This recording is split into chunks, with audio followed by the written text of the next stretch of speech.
Welcome, everyone. My name is Stephen Halasnik, and I'm co-founder and managing partner of Financing Solutions. Financing Solutions is the leading provider of lines of credit to nonprofits. Our line of credit program is easy, inexpensive, and costs nothing to use, making it a great cash backup plan for your nonprofit. If you'd like to learn more about the program, please visit us at nonprofitmbapodcast.com. And if you decide to apply today, we will even give you a $250 credit on file, or feel free to give us a call at 862-207-4118.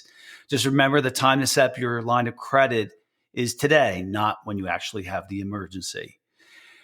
Today, I am excited to be speaking with Nancy Halpern from Political IQ. For more than 20 years, Nancy has helped executives, teams, divisions, and entire organizations focus on what matters most and how to get it done.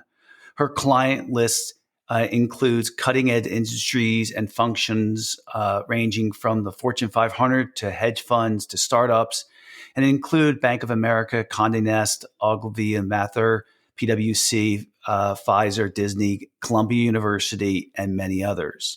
Nancy has been interviewed by the Wall Street Journal, the New York Times, the Financial Times, NPR, Inc. magazine, Fortune, Fast Company, Forbes, and many, many others. I'm very excited to welcome Nancy to today's Nonprofit MBA podcast. Nancy, welcome. Well, Stephen, thank you for that warm welcome. I actually began my career in nonprofit after college, so it feels very fitting to be talking about this with you today. Well, and also you worked with Columbia University as well, so that could, kind of would move into that nonprofit sector as well. So today's topic is a very good topic. I do have a lot of consultants who come on the Nonprofit MBA podcast, and I think it's an important topic because in today's day and age, hiring a consultant should be a big part of your process if you are running a nonprofit. So again, today's topic is how to hire a consultant for your nonprofit. And so, right off the bat, Nance, maybe you can tell me a little bit about, when you think about hiring a nonprofit, what are the first thing that should come to your mind? When I think about hiring a consultant for my nonprofit? Yes. Right. Well, the reason I'm hesitating is because I actually had wanted to start with something else, which is that Columbia isn't my only nonprofit. Oh. No, but I actually often turn nonprofit work down. Meaning I've worked with several nonprofits, and as I said, I ran a ballet company, I worked for the Boston Symphony, I had a long career in nonprofit before I got my MBA. I will tell every nonprofit who reaches out to me to potentially hire me that they don't want me, that I am not the person that they should be speaking with. And sometimes they just ignore that. In fact, usually they do. And they say, no, your background's really interesting. We really want you in the mix. And sure enough, they never hire me, which is a good thing. And so why should they not hire me? Well, I'm going to use that as an intro to your question. The first thing that comes to mind for most nonprofits, I would argue, is not the first thing that should come to their mind, which is budget. That's the first point. How much money do they have? And then what they find out is they don't actually know what the market rate might be. So they start talking to people, and there's disconnect between what they have and what they want. Mm. And so what I would actually suggest is that's not where you should begin at all. And well, I was pausing to see if if you had something. Yeah. Well, so let me be clear what you're saying to our listeners. You should know how much money you have in the budget for a consultant, or you shouldn't worry about that. Well, you should definitely worry about it, right? But I guess what I'm suggesting is you start someplace else. Yeah. Really refining what the problem is you're trying to solve. Well, listen, don't you think that if a consultant comes on board, regardless if it's for a nonprofit or a business, that they should end up paying for themselves? Well, more than that, of course. But I think Yeah, the problem that I've seen with a lot of clients is they don't always know what they want. They just want a problem to either be prevented or to go away. right, But that doesn't right. mean they know what they really want out of it. And the better sense you have of what you want the end result to look like, the better the success of your investment, and the better the success of you're going to hire the right person to help you. Yeah, I would you suggest that sometimes it's the role of the consultant to uh, help you narrow that focus down, or no? Well, I'm happy for someone to pay me for that. But I think if Yeah, we get back to the reality of nonprofit life, and I'm not trying to contradict myself. Budget is absolutely, obviously important to everyone. But when your resources are limited, then I think you should have to use them wisely. So what I'm suggesting is, be it the board, be it the executive director, being it both in consultation, being a subcommittee of the board, you try to figure out what your objectives are and what your desired outcomes are in any consulting hire, right? Because we're talking about how you actually hire someone. So I think that's where you begin to sketch out what it would be and to be as specific as you can be about what those objectives, goals, and outcomes might be. yeah. You're making a great point. It's almost like when if you once you learn how to hire really good people for your organization, you have to start off by having a great job description, measurable goals, objectives, and it's then the hiring, then the interviewing process takes place. If you don't do those upfront work, then the probability that you're going to hire somebody that's going to do a great job is the probability goes down. Whereas I think it's the same thing with a consultant. If you come in with a defined project, a measurable goals, then it even makes it easier to spend the money because if you say in there, no, listen, I want the consultant to come on and help increase our fundraising by 20%, and you know that you have $1 million, you know, if you're already doing $1 million and the consultant's going to add another $200,000, and the consultant's only charging $5,000, well, That's a huge it's a return. it's a no brainer, right? And plus, you're talking about potentially $200,000 the next year, and so on and so forth when the consultant has completed their task. So it changes your perspective about, oh, I only have $3,000, I mean, whatever it is, to Yeah. spend on a consultant, right? It Well, changes it. it does something really important too. It gives you more negotiating power because now you know what you really want. So you're only going to buy what you really want. Number two, it creates success metrics because if that consultant doesn't deliver the 200 grand, right, then they didn't really succeed in what they were doing. You wouldn't hire them again. There's a reputation cost. Perhaps you have a contract. I have no idea. And it also helps you prioritize what really is important in Yeah, getting it done. You make a great analogy. You wouldn't write a job description to say, well, you're the director of communication, so help us communicate better. And that would be it. There'd be yeah, nothing else in the job description. You just wouldn't do that. yeah. And so I think there's a second step. I don't know if it's great, but a second step that I would suggest, which is after you really decide the scope, the scale, the outcomes, the objectives of what you're trying to do, I would then give some, you know, serious consideration to fit and background. Go back to my intro. Why were they talking to me? You just read my client list, right? I'm not the person who has the experience with small theater companies. And yet I've been hired by small theater companies and I never turn down work if I don't have, right? If I can, every consultant wants the work. But let's say that you don't want to hire someone for a small theater company. Just to use this as an example, let's say it's too small a world, or you think somebody from outside would have better idea of what's going on. Then choose a consultant who has a lot of experience in companies your size.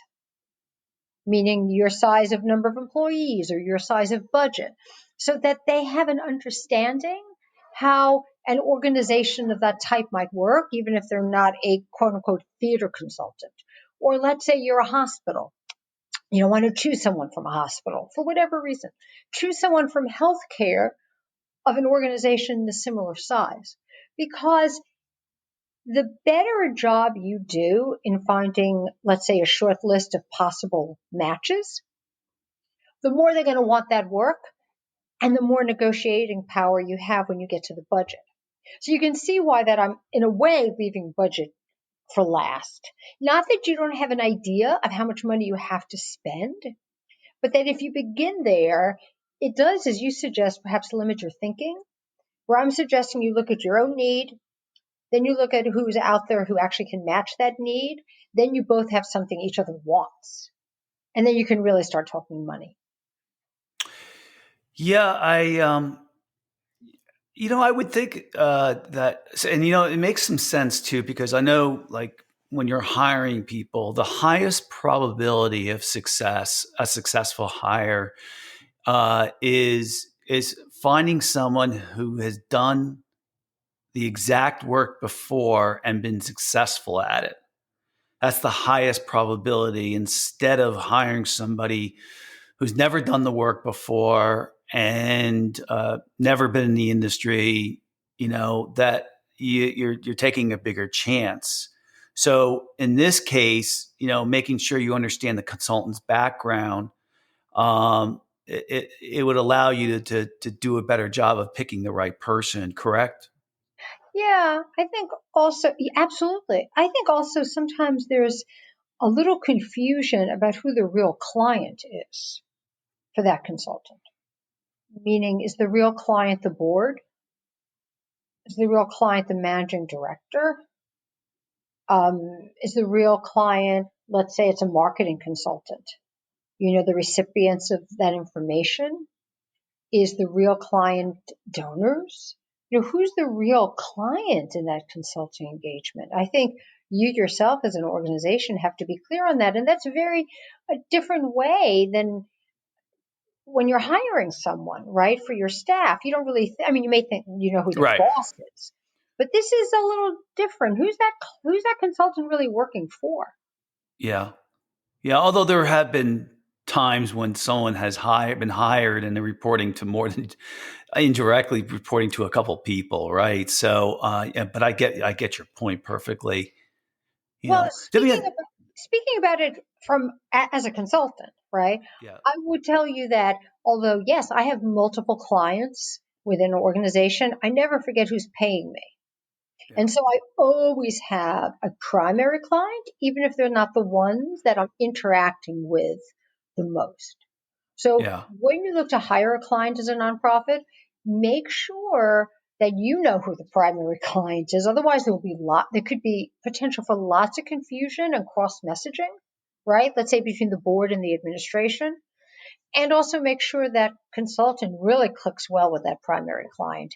And also, if I could just throw one more thing into the pot, Stephen, is that okay? sure, of course, Set up expectations very early on for how that consultant communicates progress to you. yeah, Set up the milestones, set up the mini deliverables, set up we expect to hear from you every 60 days or every month, whatever it is. Because if you don't set those expectations, I've heard clients say, well, I never hear from that consultant. Well, did you yeah, set your expectations as a client? Well, yeah, no. Wouldn't they know? I'm like, every client's different. So I yeah. think that's an important thing to think through the hiring process as well. So let's take a step back before at the end, before I do a summary, because so the first step, probably, if you're gonna let's type something out, we would type something out. We'd say is first thing is tell us first thing out about what your nonprofit does. Right? This is what our nonprofit does. Okay. The second step would be is this is the role that we're looking for the consultant to do. It's just general, right? Then the third thing would be is these are the deliverables that we're expecting the consultant to perform. And then the fourth step is this is the communication that we would expect. This is the follow up that we would expect um, from the consultant. Uh, all sound Yeah, accurate? I think the only thing that was missing, and it might have been applied, is what problem are you hiring that consultant to solve? Yeah, yeah. Agreed. Yeah, I was going to say that next. I wasn't sure if that was incorporated in one of those things that we talked about, but I think you and I would agree that more information is better than less. And then the other thing about this is like a shared document. So, in other words, is the executive director and the board should have all reviewed this and put their 2 cents in. And that way, everybody's on the same page as far as what the consultant's going to be responsible for. Instead of the executive director does the whole thing and starts interviewing all the consultants and then shows the board who they're going to hire and never shared that document with them to get buy-in. So, it allows you not only to have a better document, but also to get buy-in from everybody. Agreed?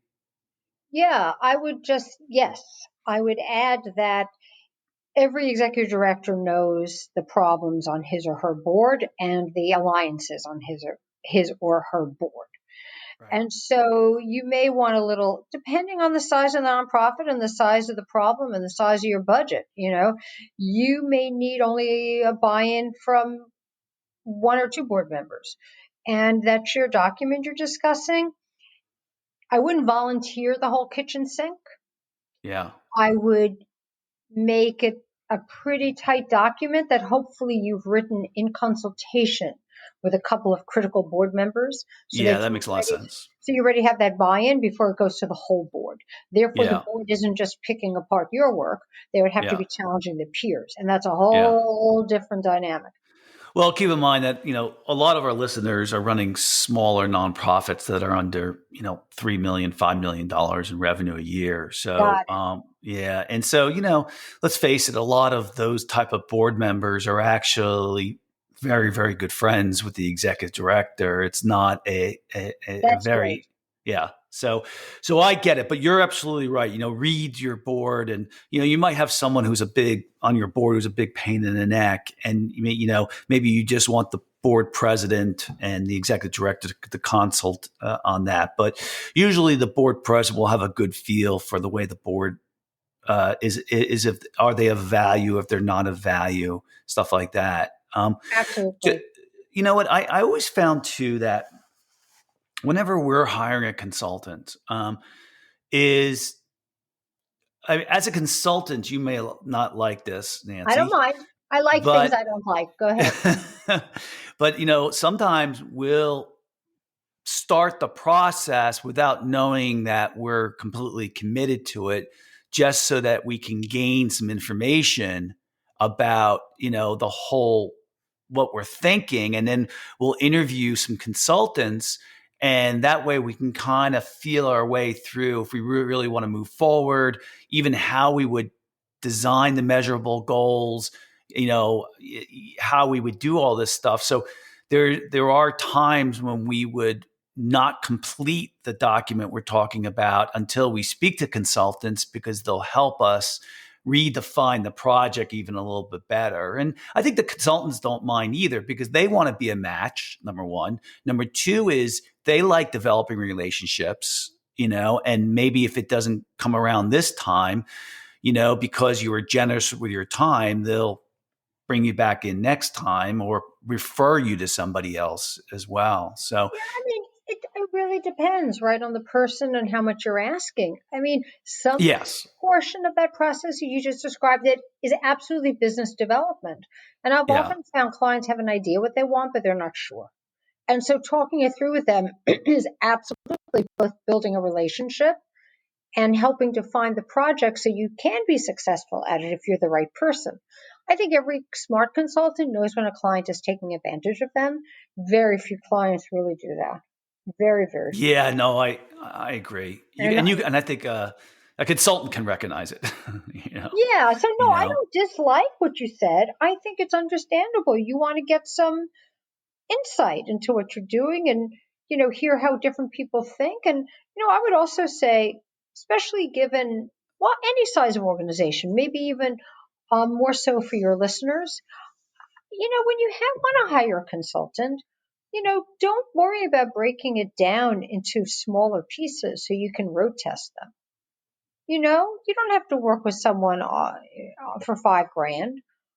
Ask them what they could do for $1,000 and, given the problem, and it would be interesting to shop that. If you have 3 people you really like and say, well, let's say we were going to start this project on a smaller scale. What would you do for whatever amount of money? And see how different the answers are.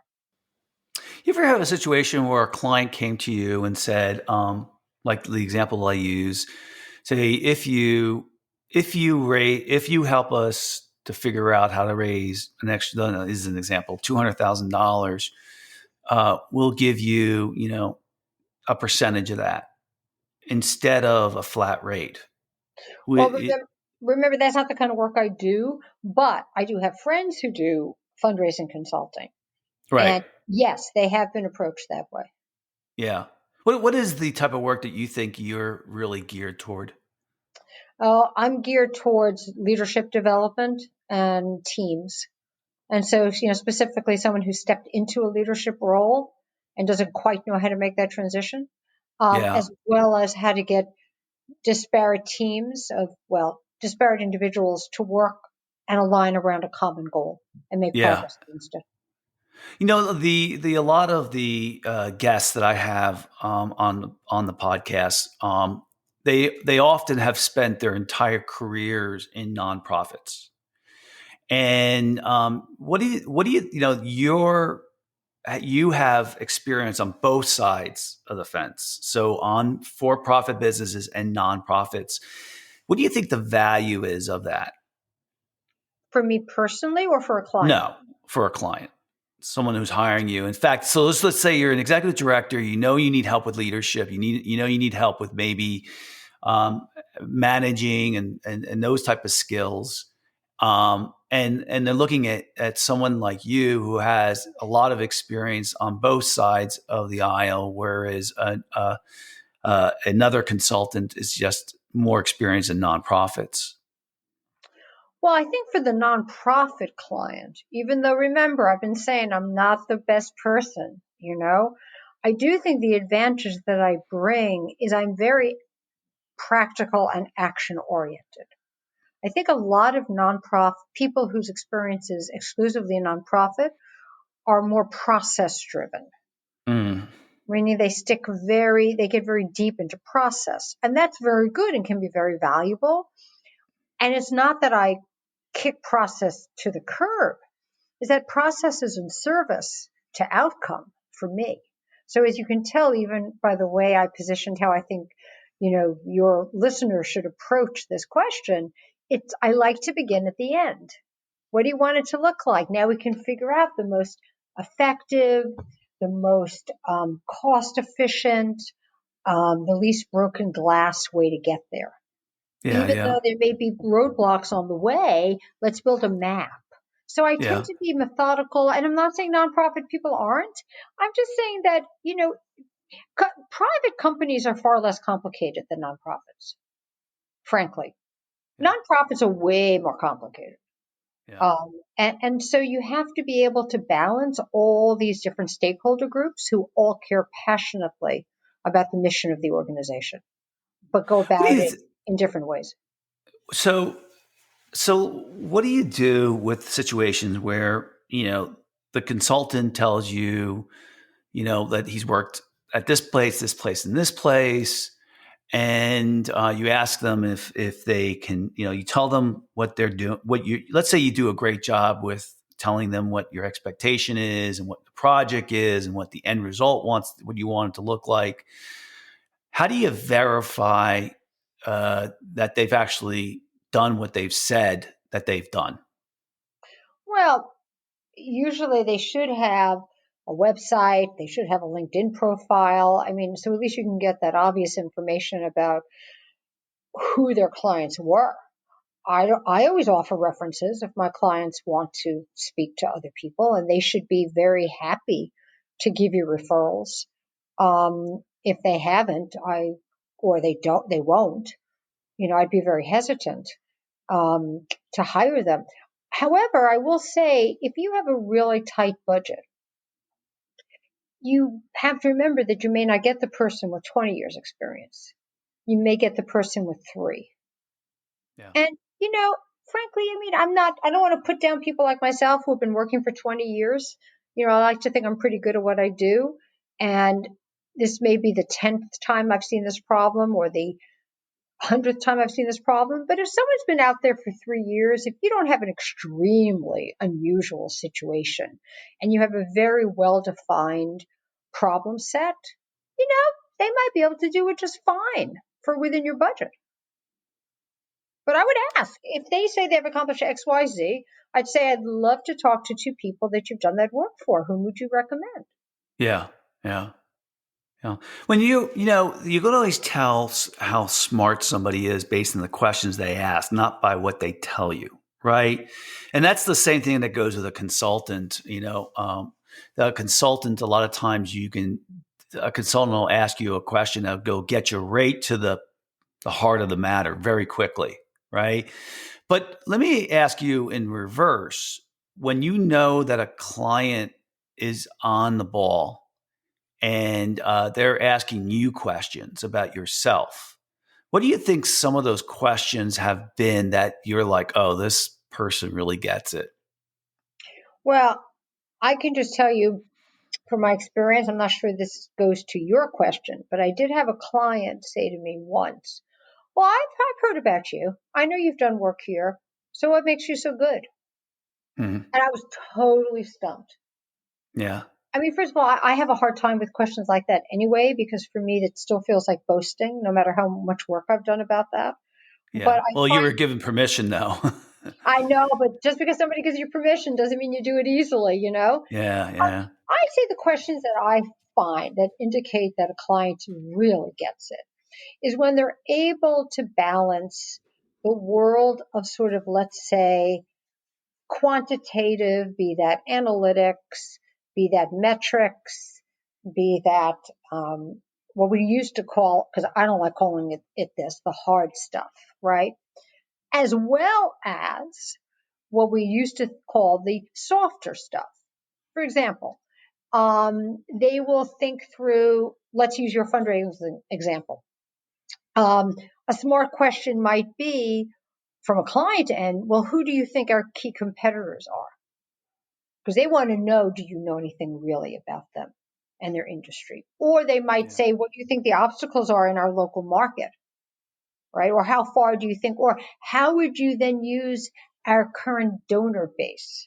Is your strategy typically to expand them or to go out and find new donors? And if the answer is both, how do you decide how to proceed?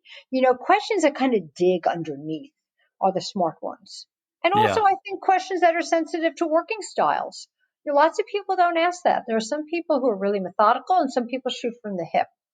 Well, putting those two extremes together doesn't always work very well. So I think questions that also aim to uncover some of that are really sharp questions. Yeah. Yeah. Yeah. What was if you had to identify a project that you were asked to work on that went terrible? Mm, Um, why did it go terrible? that's a very open-ended question. Could you be a little more? Because there's a million. I mean, there's different reasons why something goes south. Can you say a little bit more about that question? Well, I mean, it wouldn't be just one, but when you've seen projects that have not gone well, the consulting assignments that you've worked on, uh, what caused it to not go well? Oh, sure. Well, there are a couple of common denominators. One is not having true management support. Management didn't really care. They were just checking a box or handing off a problem. They had no intention, they had no commitment or no intention to be involved or invested in it really in any way. Yeah. Um, the second thing is lack of clarity about objectives and outcomes. Yeah. Example, Yeah. I want to be a better communicator. Well, what does that mean? You want to be better at what? Asking great questions, not interrupting other people, formulating key messages. Yes. Well, no, you have to really sort of, so very vague, fuzzy objectives. And I think the third thing is a lack of consistent practice in the engagement, using as an opportunity to learn, experiment, assess, refine, start again. You know, the mistake is thinking a consulting engagement is a beginning, a deliverable, done. Not necessarily. How are you going to leverage what happened in that engagement? So I think that's a missed opportunity that I think of as maybe a failed engagement, but certainly not an engagement that could have been as valuable as it promised.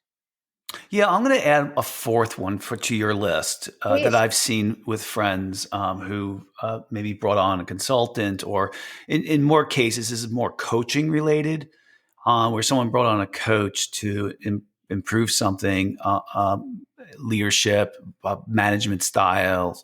It could be a variety of things. That is commitment from the person that hired you, and Absolutely. and I think that's one of the things that I've seen where people don't take they're so busy running around working in their business they don't really work hard at what they're trying to improve on that you've been hired to help them with. And and I think that's where I've seen some friends who brought on coaches and they didn't take it seriously. I Then you're you wasting know your money. I mean, I've been doing yeah, coaching work. I fell into it, but I've been doing it for 21 years. And yeah, if that individual doesn't have skin in the game, then yeah. you, I mean, I've actually pulled out of coaching engagements and given the money back a couple of times to the company because I've said, this person's really not interested. You're throwing your money away. Save it. Yeah. Save it Yeah, for I something. had a coach. I had a coach for 9 years, and the same Oh, wow. coach. And I'm like I'm a great student. I've heard that a number of times in many different areas. In that, when I take things very seriously, and if and what was really good, if like if I said I was going to do something, I do it. And so if me and my coach are, this is a while ago, where our agreed to do that, I'm going to do something, next time we meet, it's done, and so and I think that really allowed me to grow some really great organizations, and really say, and the reason why I brought on a coach was to improve my management and leadership skills, my management skills. That was my weakest strength, my weakness. And so helping me better manage people was what the role of that consultant was, or coach. Now it changed over time because I certainly didn't need 9 years to become a better manager, but certainly a couple of years. But that's, I just want to mention that because from personal experience. Now I had like another friend who, my same coach, I recommended him to her. He stayed with her for 6 months, and when I heard from him, like kind of what went on, I could tell he didn't follow through on what was being asked of him. And I was like, well, you just wasted 6 months Yeah. of consulting. Not So unusual. yeah, yeah. Well, good stuff. I mean, we have a couple of minutes left. Is there anything that you want to add kind of to conclude this whole idea about how to hire a consultant? Well, I guess the only thing I'd end with is that if it isn't going well, don't hope it gets better by itself. Sit down with the person, be honest and candid about what your expectations are and where you think it isn't working, and ask how you can help the consultant. Sometimes consultants need help too. Sometimes it's a bandwidth issue. If you're hiring a consultant, given the size of the organization that your listeners are with, they're often doing more than one project, they hope, at the same time. So some of it might be a bandwidth issue, it might be juggling, but I'd say the more communication you have, the better, especially if you see something not going right. Don't hesitate. Yeah, Nancy, I really like what you said. I didn't know where this podcast was exactly going to go, but I you did you not hit. either. Yeah, but I knew it was an important topic, and I think that this whole idea of being prepared before you bring on the consultant to know what the deliverables, just to repeat all the things we talked about, Mm, to know what their objective is, know what the deliverables are, know how they're going to communicate with you, and how often. All of those things that we spoke about. Such an important part of bringing on the right person, and so I think that this could really help. I hope Uh, so. Oh, Stephen, I just had one more thing I just thought of. I hadn't thought yeah, of it before, despite the notes I made for our conversation, which is when you're putting together your objectives and your outcomes and all of that, be sure you figure out how much of your own staff time they'll have to devote to this project. Because your consultant will need information and material and resources, and they're going to go to people within your organization to get that. And you may not have thought about how much time that may or may not take up, because that'll be additional work for the staff you already have. So just be sure you think that through and check that box during your process. yeah, and I think the consultant would appreciate it too, knowing that they're going to have to work with a couple of other people. Sure. Correct? Yes. Yeah, And they're not good. bothering them, but it's all been baked into the way everyone's going to work together. Yeah. I know. If you had everything together that we just discussed, the consultant that you're going to bring on board is going to be pretty impressed. I Right? really would be, but just think about it. You are making your job easier, but don't think Yeah. of it that way. Think of it as the fact that your money will be well spent and you're going to get what you're paying for. And Well, so I think therefore that's you'll be happier as an yeah. organization. Well, I think it's very obvious that that's what's going to happen, and it's a good way to use a consultant. Let me tell Yeah, you, I hope you so. know, yeah, good. So I'd like to thank Nancy Halpern from Political IQ for coming on to today's podcast. If you like today's podcast, please feel free to share it with a friend and also subscribe on your favorite podcasting app. If you liked today's podcast, please give us a review on your podcasting app to help us get the word out. And of course, if you're looking for a line of credit for your nonprofit, you can call us at 862-207-4118 or visit our website at nonprofitmbapodcast.com. Nancy, if people want to get in touch with you, how would they go about doing that? I have a podcast as well called Political IQ on iTunes and Spotify. Look me up on LinkedIn, Nancy Halpern, and my website is getpoliticaliq.com. Great, fantastic. And I want to thank all our listeners today for making the world a better place. We all need you to do that. We all need to do our part. I'm trying to do my part. I'm sure Nancy's trying to do her part as well. And And we all need to remember, we're all connected. So again, thank you listeners for doing the hard work that we all need to kind of do ourselves. And everybody have a fantastic day. Summer's coming. I'm sure we're all excited about that. yippee! And please Thank stay you, Stephen, safe. for having me.